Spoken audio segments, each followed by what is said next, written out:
For the dumbbell deadlift, we're going to begin by placing that dumbbell in a vertical position. Once in the vertical position, we're going to center it between our feet, and we're going to line up this handle with the center of the feet themselves. Before we touch that dumbbell with our hands, we're going to set up our knees and hips. We're going to bend at the knees and hips by spreading the floor apart with the feet, driving the knees out and the butt back, maintaining a nice flat neutral spine. And this bottom position, the dumbbell will sit directly underneath your center of gravity. If you were to draw a straight line down from your shoulders and down from your hips, and a straight line coming up from the base of that dumbbell will be centered right between the shoulders and the hips.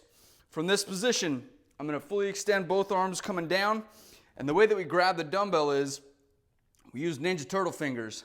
You put your index and your middle finger together, and then your ring finger and pinky finger together, making a gap between the two. The handle of the dumbbell is going to sit wedged right between those two sections on each hand. Doesn't really matter which hand is on top. Once you've got that dumbbell handle wedged between that certain area, pull those palms in tight with the arms extended. Use the weight of the dumbbell to pull your hips down. Biceps will be forward, taking a nice deep belly breath. Extend the knees and hips until you're at that fully extended hip position. And then come back down under control by reversing the movement, driving the knees out, butt back, bending at the knees and hips.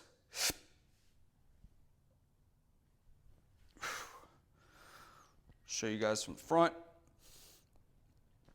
Knees and hips set up, line up with the center of the feet, drive the knees out, butt back, grab the center of the handle, palms in, biceps forward, taking your breath.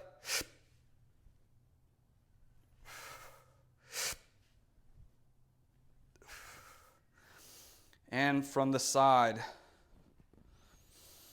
knees and hips.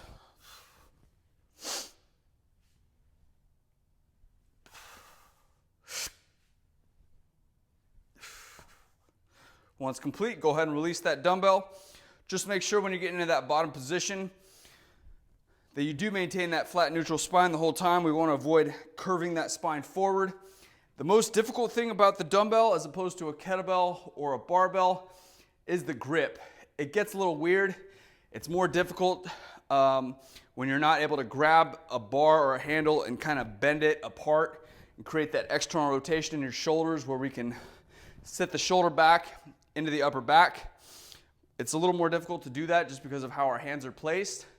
But if a dumbbell is all you have available, it's definitely a useful tool. Or maybe you're traveling and all that gym has available for you are dumbbells. If so, now you have a plan for deadlifts.